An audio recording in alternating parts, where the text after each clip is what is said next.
Okay, we're recording. We got it. Microphone.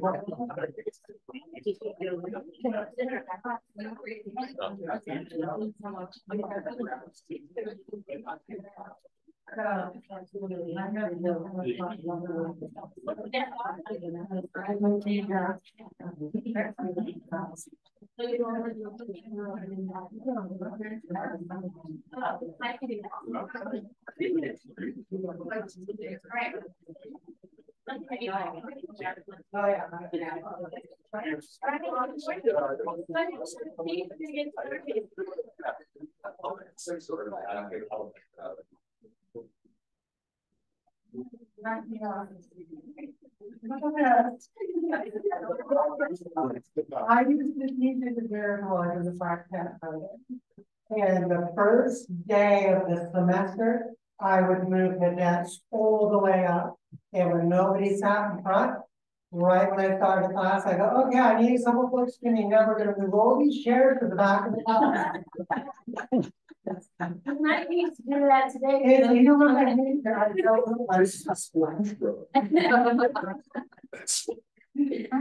Thank you so much for coming to the DMMW community meeting and workshop today. My name is Ani Morris. I am one of the directors at Regenerative Forest Solutions. And I'm going to go over the agenda with you guys today. Roberta is going to give our welcome and project introduction. We're going to go over unit plan priorities with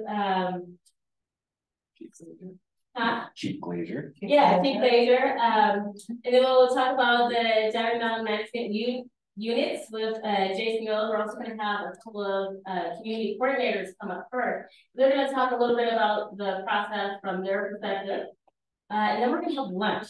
And during lunch, we'll have time to look at some of the maps in more detail. But we're also going to sit down in our areas, the groups in which we live, to see what are some of the projects we're thinking of, who are some of the landowners that are missing, and how can we get more people involved so that we can have a really robust plan for looking toward the future.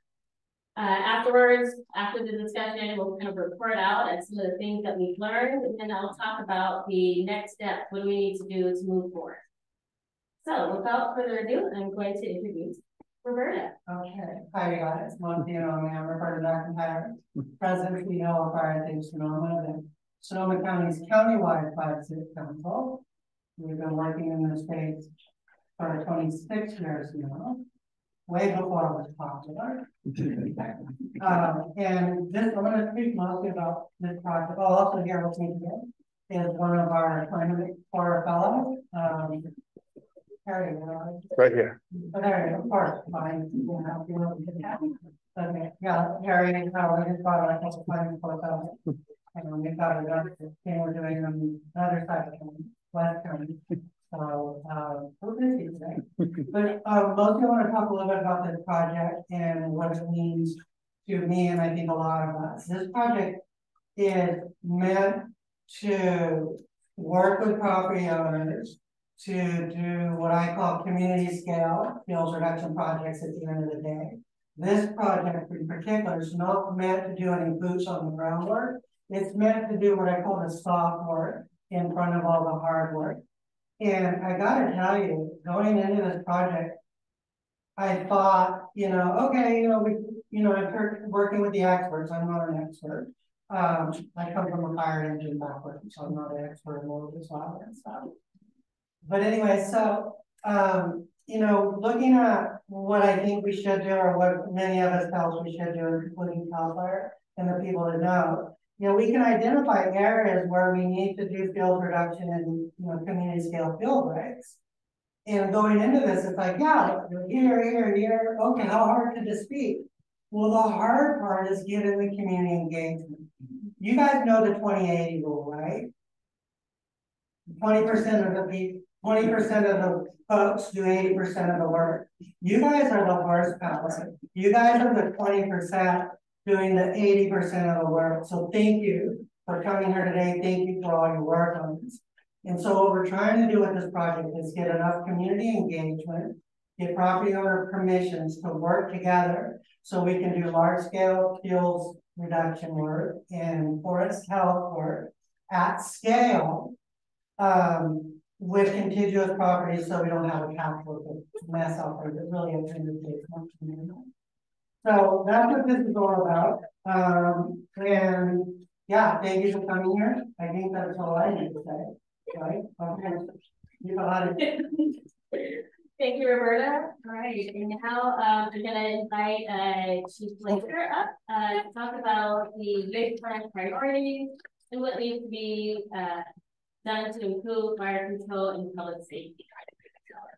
All right, good morning. Thank you for all for being here. A pleasure, local battalion chief, CALFIRE. I basically, on the operational side and the strategic side, I manage basically everything from the Napa County line through Windsor, River Road, all the way out to the ocean and down to the Marin County line. So quite a big swath of what we call state responsibility area, SRA. So with this is a big step for all of you because this is all about neighbors helping neighbors, because you know we can come up with our plan, we can try to implement it and stuff, but unless everybody's trying to work together, the plan won't work for fires and fuel management. Our unit strategic plan is a plan that gets put out just about every 2 years. It gets updated. Basically, some of the things that we start to look at is what are the easiest and most safe things we can do to provide a strategic plan for protecting the SRA.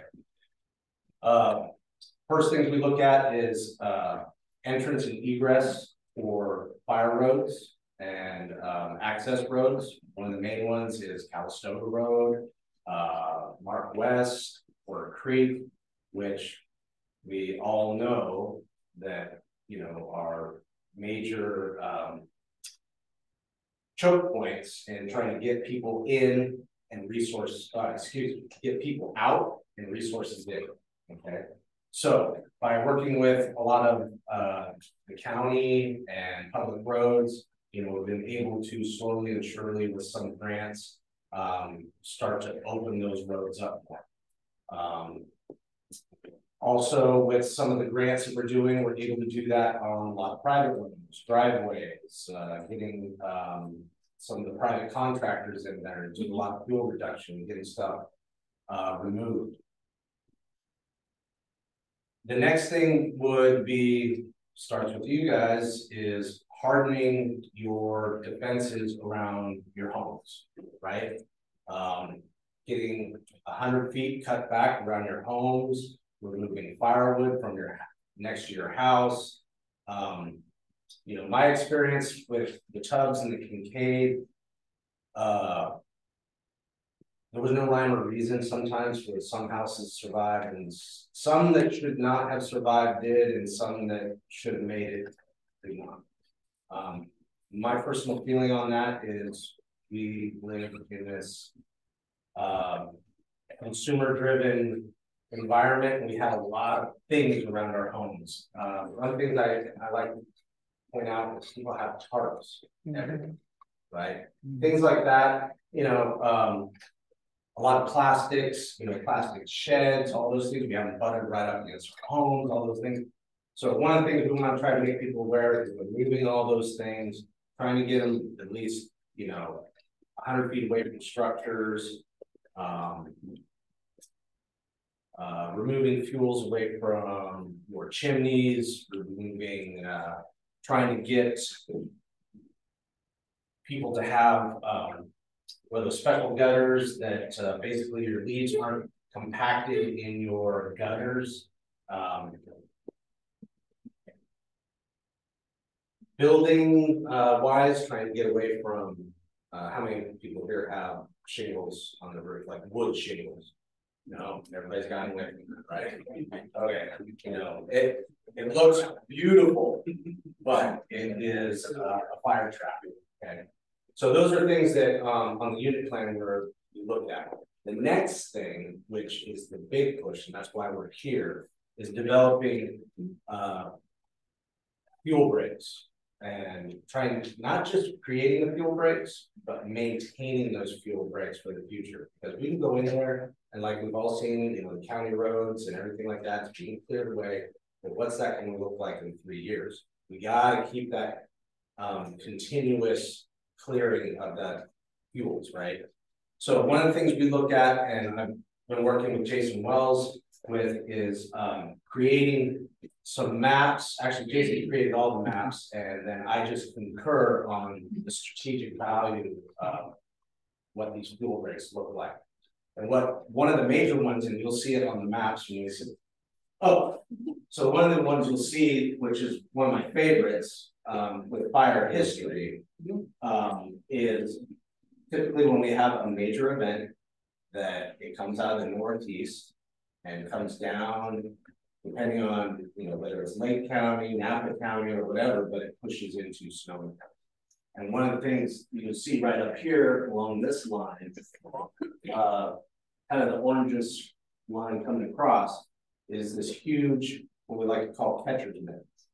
And that is a fuels break that we are very interested in, because if we can put that in and maintain that, then it gives me, when I'm out there trying to contain the fire, it not only gives us access to getting equipment in there and having them do valuable work, but it also helps me coordinate aircraft in there and be able to drop air tankers and helicopters in there where it actually penetrates. And sometimes it doesn't always stop the fire, but we can at least slow it down. Chief, can I ask you to grab something a little bit long and make sure we all are seeing you? So basically it's that line coming across there. Can you see that? That is the road. No, it's not. It's us. So where is it starting and where is it ending? Well, it's starting close to where Pride Vineyards is up off of St. Lena Road. We would have to make access through there, and then it's going to center and see the property. And where it lands up there on the far upper right, and it borders into the Sonoma border, right on top. Yeah, it's going to be Gates Road and Tom Grant's property, kind of where it ends, and then we're going to make, you know, we go over to Vector, and then go over to Sharp, and then we also have a couple other fuel breaks that we're doing in there, and fuels management. So when you bring it down to Calistoga Road, right there about where Alpine Road is, so that you can go up from Calistoga Road? Well, there's another one that we've got right here, and eventually there's no, what we've observed is it's mostly pasture in between those two, and it's not like a manageable fuel break. So like when we have forested area, brush, that's what we're mostly concerned with.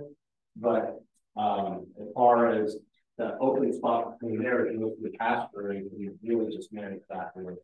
Well, then where would you think that your primary access to that fuel break would be? Where, or is it dependent on how the fire comes in and helicopters and all of that kind of stuff? Well, access is going to be at several different points, which is Gates Road. So Now, so when we're trying to bring equipment in, we have computers in every single vehicle that gives us up-to-date access, GPS, everything that. And one of my concerns is when we have an event like that is getting access in. So most of the different spots that we've identified is everything Gates Road, and then we drove out Wapo, out through Pride, and there's a lot of fire roads going there that don't show on here that give us access to this catcher's mitt. And the same over here, and Alpine, I believe, was right here. Yes, yeah. And this is mostly the I don't know the name, there's a few cattle ranches in there, there's two, and then those come across. Rich old. Yeah. So I'll just say that orange are people that we talked with that sounds interested, but I haven't talked to. Yeah. And the green are people who have responded in some way to one of our mailings or have directly said yes that they want to do a project. So we're kind of putting together who's on board with our project. Yes, sorry to cut you off, but I just wanted to get that clear. It's not that they're opposed to it. I know orange is kind of a aggressive color. what do we identify as purple is the Purple is 100 feet around the stove. Just using the GIS there, and that's, but again, that's from 2014 or 2013 when they did the LiDAR. So there may or may not be a structure there now. And there may or may not, that may or may not cover all structures. It's been 10 years. But that's what that's supposed to be. It's giving you an idea of the principal space. And then, of course, to make it odd, the prominent ones you're seeing in here, those are areas that I had identified as like fairly simple for fuel production. So a good place to consider. So let me give you a little bit of fire history and the old CDF and how we used to do a lot of fuels management. Back in all the way from the time when I started in the early 90s, there were only so many property owners. We had large swaths of property in Sonoma County where we would work with the ranchers and we would send our dozers out there and be able to cut fuel breaks across the property. Sonoma County is one of the most populated SRA counties in the state of California. It is parceled out to almost its max. I mean, I know a lot of you are probably dealing with just deals with wells and all that kind of stuff because the county is like, really populated, we don't have enough water. Well, look at it from a fire perspective, we want to put in all these fuel breaks, but it's so parceled out now that we need multiple neighbors working together to coordinate that. Where back in the day, it was one property owner and we could do that for a winter and prepare it.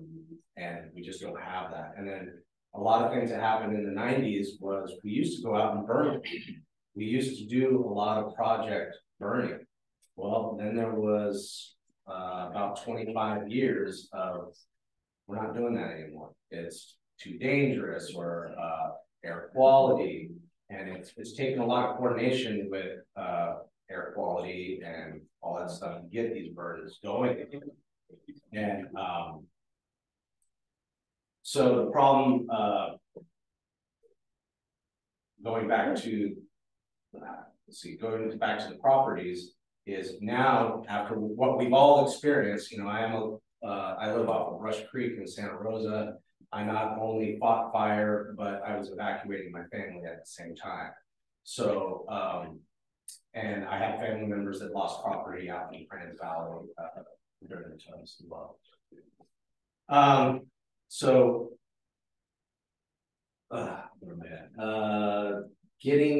Everybody working together and getting those properties done. Now that everybody's experienced that, man, we have so much more buy-in. We have and everybody is like, what can we do? Way more motivated. Let's find solutions, right?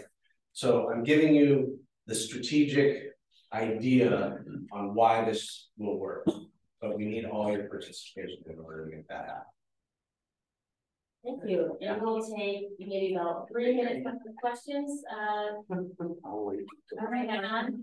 And then we will be able to ask more questions. Yeah, I'll be walking around and doing one.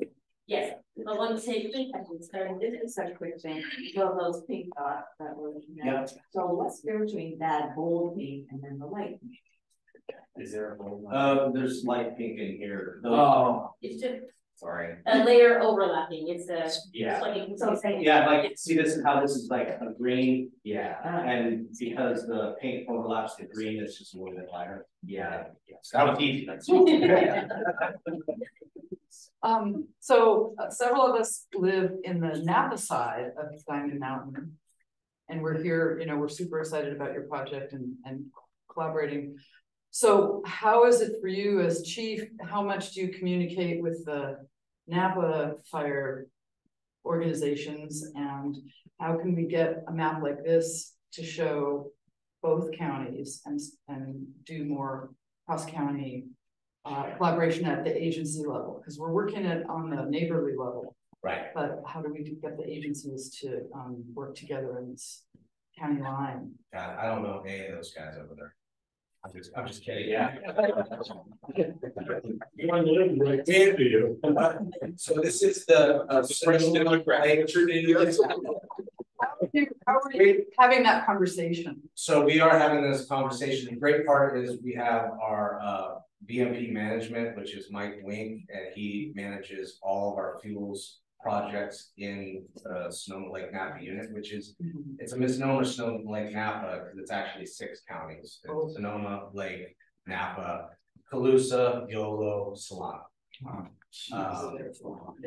Yeah. So we have a large area to cover, and we used to, back when I started, this was the Sonoma unit. It was just Sonoma County.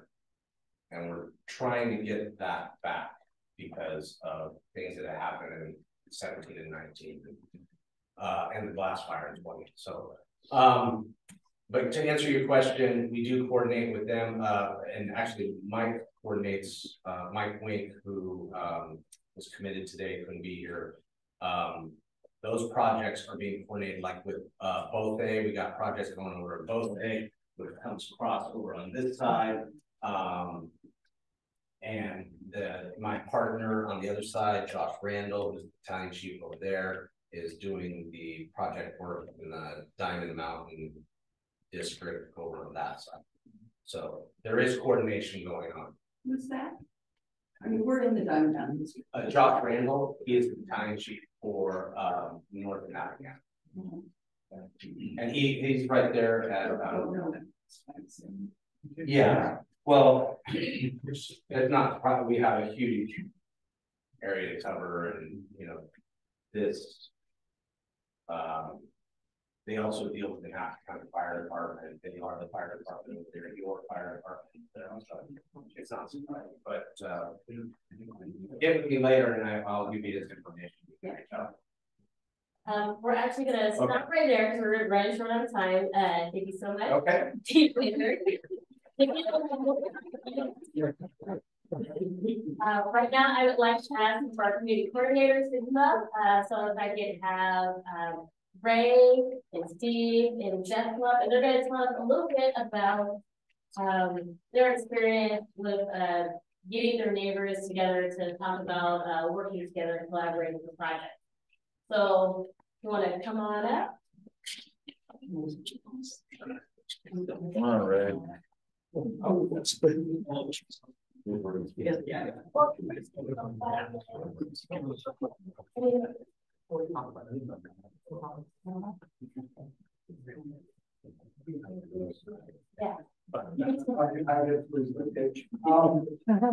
I've been up here for 50 years, and I think we first became interested in fire and air management back in 2015 when most of Lake County burned. And those that aren't familiar with Lake County, I think 2/3 of Lake County was burned in the last 5 years. And so we started piecemealing little projects, and credit to Moment Israel, who conducted 2 prescribed burns before the last fire, both of which were effective in reducing the intensity of fire from the last fire.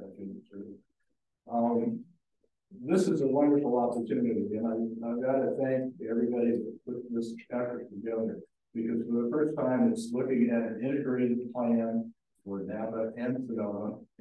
Despite what this map shows, the whole point of this project is to integrate fuels management over the 2-county area.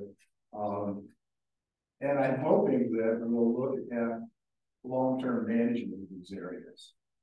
The veg management is not just going into the chainsaw and the pile burning and we're going to be done with it. We're going to have to figure out how to do this on an annual basis, bit by bit, piece by piece, to reduce the fire danger for all of us. And I think part of this effort is to identify boundary areas called pods that are surrounded by shaded field breaks that give us access for controlled burning in the future and continuing vegetation management. Give you access for suppression when it needs to be done. Give us all emergency exit. So if we can come up with an integrated plan to weave together all of these pieces, then CALFIRE and others, I think, are going to come forward with the funding to actually implement it. So I know they're not chainsaws and brush burning and anything coming immediately out of this, but this is a necessary step to open the door to that real activity. And thank you for doing it for us. So thank you. Thank you. Thank you, Ray. Thank you, Steve. Could you put that last Napa? Okay. So hi, I'm Dean Heller. Live on Sharp Road. Been there about 15 years, and I'm the president of the Mountain Station Foundation. Before that, it was the Mountain Volunteer Fire Company, which we were fortunate to be able to have that annexed of the county fire district. So we have professional management and county resources coming in, tax dollars coming in. So we morphed our mission, which in the beginning was, we reverted to the point, neighbors helping neighbors. That was kind of the mission of the Mountain Station Volunteer Fire Department. And so we morphed that into helping our neighbors around hazardous fuel reduction, and this project came in just at the right time when we were looking for what's next. So just so you know where we are, kind of this area up in here. And so we're just a piece of it. And what we realized as we got into this is that's so big that we needed to divide us up into some smaller units. And so we have done that, and we are now in the middle of our process of having our community meetings. And so Anya asked me what helps make these successful, because we need to get everybody here, and some of these have happened. Okay, so they're not talking about it today. One is to get to know your neighbors and give them a personal invitation. Two is to have a simple venue for your community meeting. And three is to have an adaptable agenda. So what do I mean by that? The personal invitation was actually the most difficult piece. Why? Because we didn't really know who our neighbors are. Even when we were a volunteer fire company, we had to vote. Joanne was part of that, and we had to, every year we had to go to the county to look at the records, and they weren't right. And we have absentee landowners, so they're hard to contact. So anyways, we worked with clients who had access to addresses and parcel numbers and maps so that we could put this together so we knew who our neighbors were.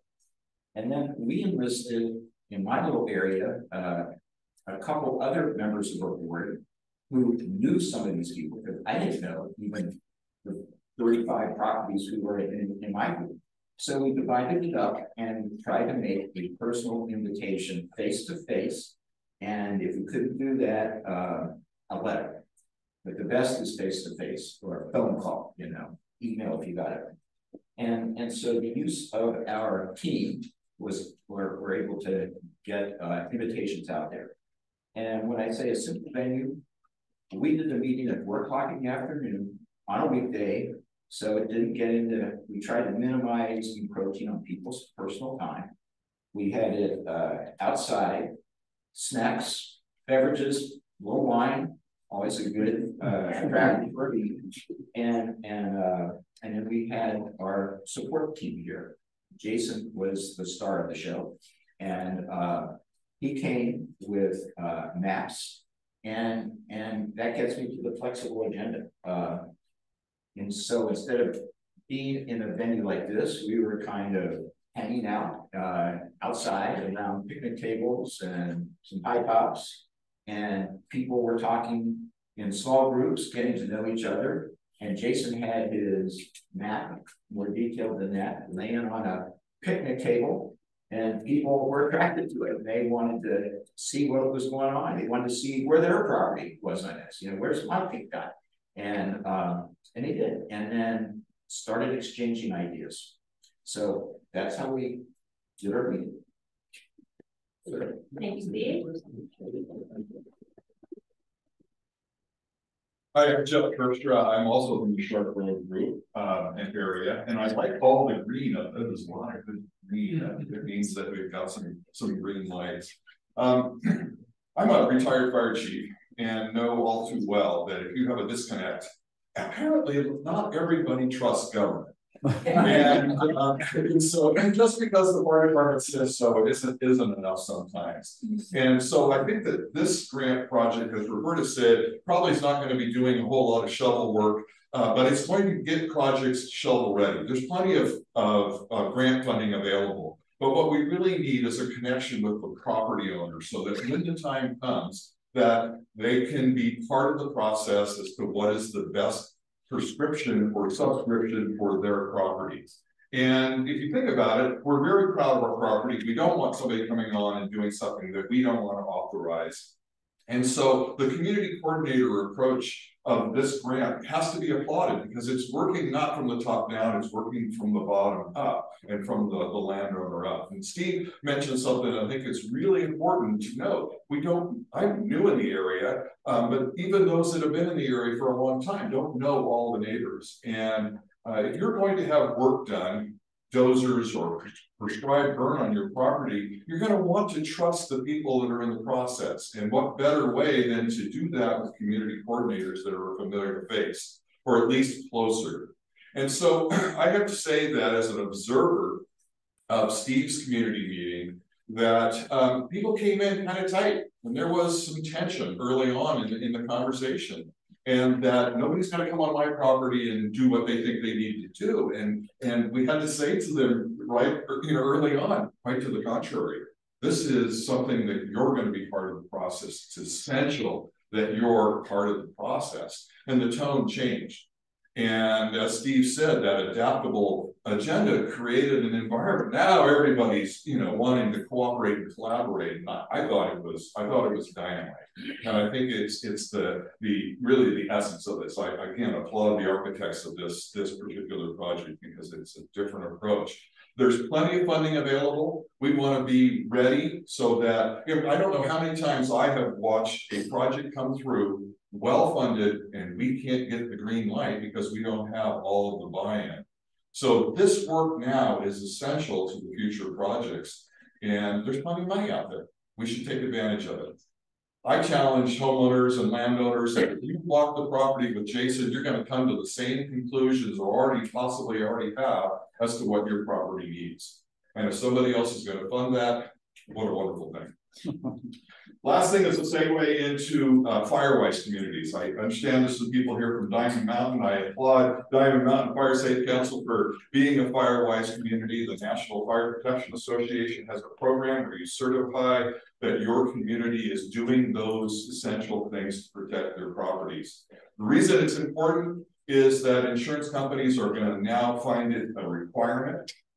Even to get insurance, we hope that fire-wise communities will demonstrate to insurance companies that maybe we can get a better rate. But as you know, insurance is just a mess, and it's going to be a mess in California for a while. We're proud that our area is kind of unrepresented. So if you think about this area right here is covered by the Upper Mark West Fire Safe Council. Over here, you have the Diamond Mountain Fire Safe Council, Calistoga's over here, and right up in this area is all underrepresented. So the Sharp Road, Mountain Home Ranch area is all kind of underrepresented. We thought, should the Mountain Station Foundation create a new Fire Safe Council? Thought, now here's what we're going to do. We're going to protect this area by buying into a fire-wise community process. And so we're deferring one of our community meetings for the Sharp Road area into early January, where we're going to combine it with this grant project and the fire-wise community discussion that we want to have with folks in that area. And again, hopefully that sets the stage for good projects that everybody's in agreement that's beneficial. Thank you.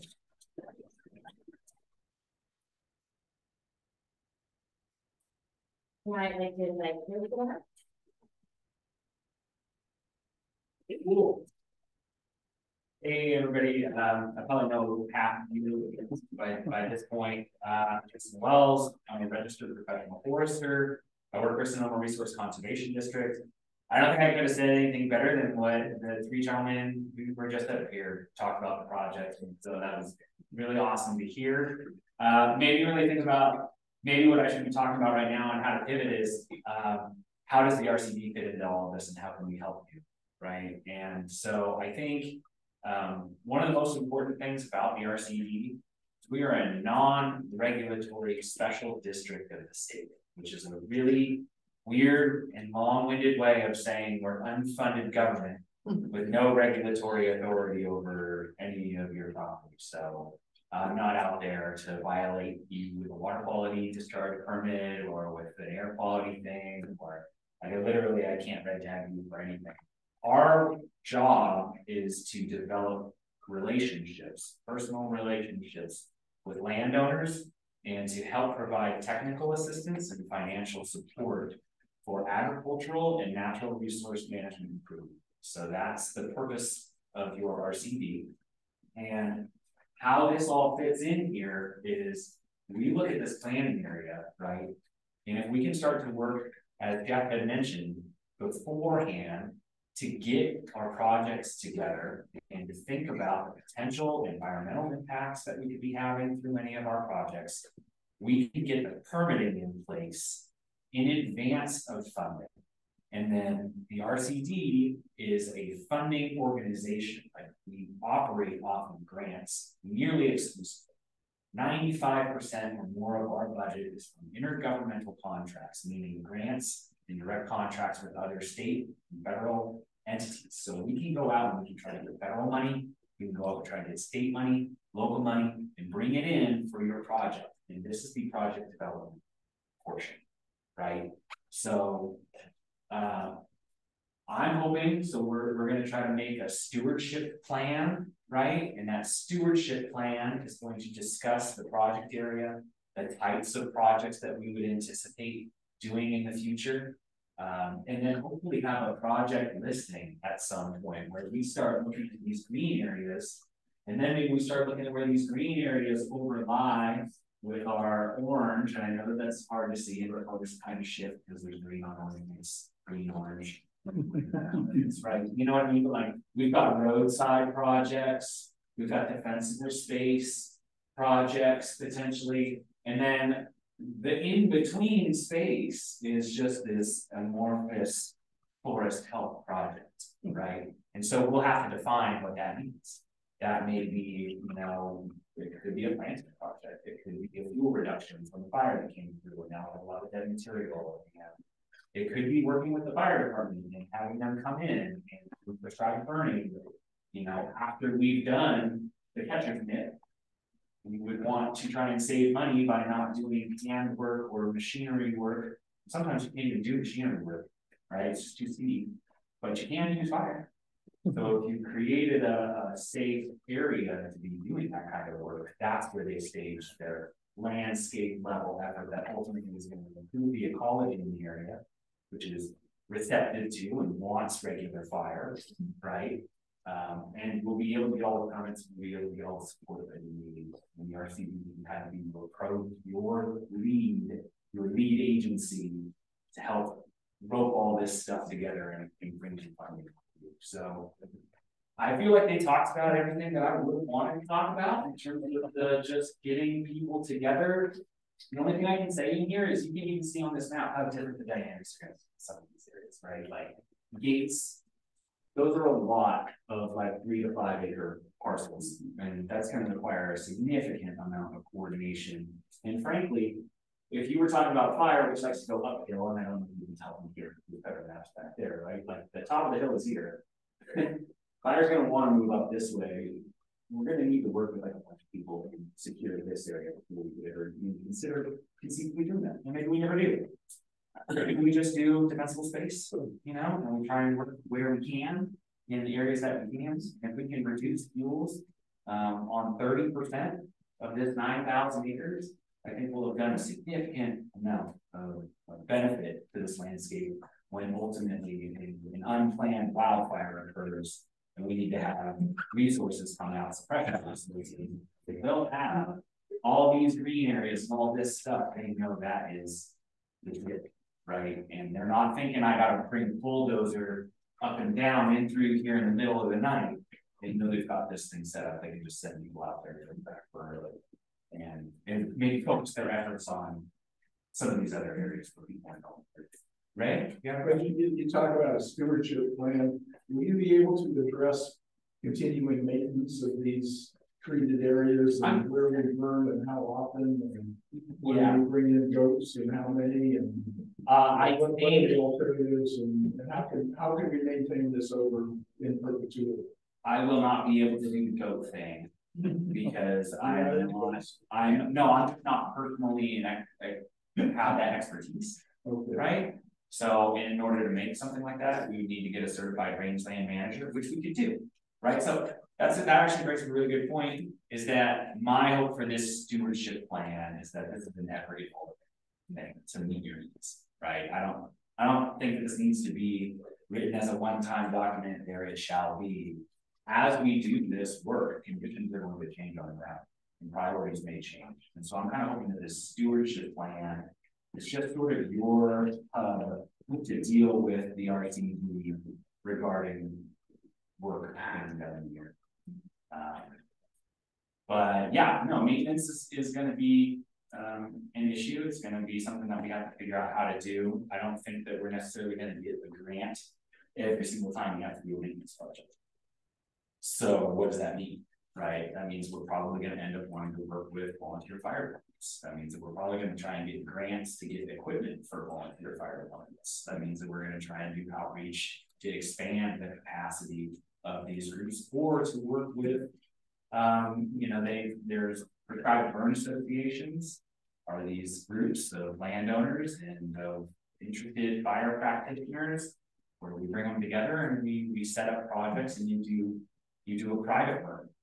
You know, and so we might be able to go and get funding to help maybe with hiring a private burn boss.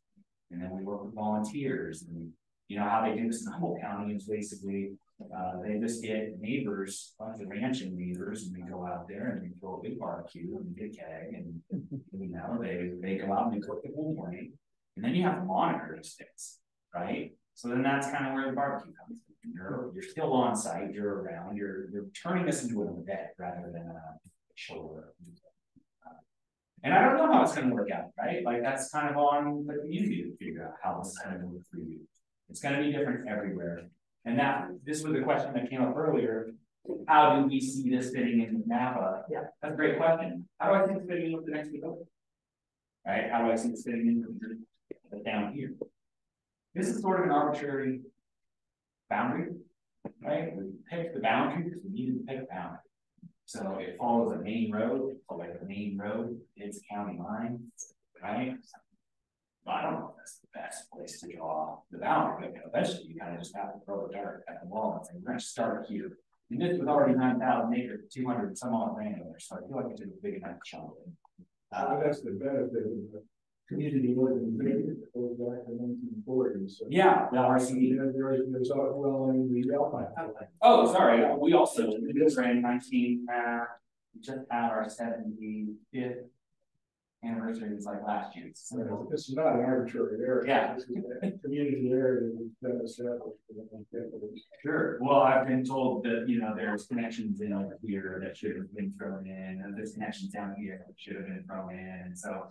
In that sense, it's arbitrary, but no, I fully understand the outline. Very good. So yeah, but yeah, I guess what I'm saying is that this is stewardship plan 1. My hope is that there will be one day stewardship plan 2, and 3, and 4, and 5, and if we can get 100 stewardship plans, we'll cover the whole country. That's time for one question. Would you talk a little bit about the ponds method of creating ponds? I mean, yeah, so I think that that's just going to be something that is done by group, depending on what your ability to communicate is, right? Like realistically, the communications method. How do you have a phone tree where you actually can, you know it and bring that up? Pods in itself, and I don't really want to go too deep into what pods is, but that was a Forest Service thing where they were creating strategies as to where they were going to prioritize suppression versus where they were going to prioritize letting things burn based on infrastructure and other needs. We're sort of stealing that model here as a way. Are you using that model? Yes and no. Right, like we're not the Forest Service. So the Forest Service would own way more than this, right? Like, if you look at a Forest Service pod, 9,000 acres might be one pod for them, but they own it all, right? We're kind of taking that idea of just taking our planning area and breaking it up into these chunks. So these are chunks where people might be like in contact with one another and associate with this area, you know, and kind of different. Yeah, we started with pod, but realistically, I would call these. Right. The pods is the fun. Great.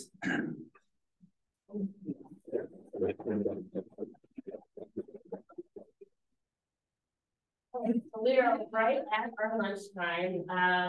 So what we'll do is we'll grab the lunches in the back, and then we have the table set up in the back. Where we're gonna ask that once you grab your lunch, you go ahead and sit closer to where you live. And so I'm just gonna go with tables right in order. So the first table is where the coffee is, and turn that off in just a moment. But we'll just go down the line. So that first table will be group 1. The next set of tables group 2, following that group 3, and tables 4 and 5 will be on this side, the 4th one at the front, and the 5th one in the back. That way you can sit with people that live near you, and you can get to know them if you don't already know them, and then you have we have this map at every table, so you can look at where landowners have kind of said, yes, I'm interested. Those of it said maybe, and then you still have a great amount of area where you don't have contact at all. So that's one of the areas we're going to get to. We want to be, you know, making everyone on board. So I will go ahead and dismiss us for lunch right now. Thank you so much for your time.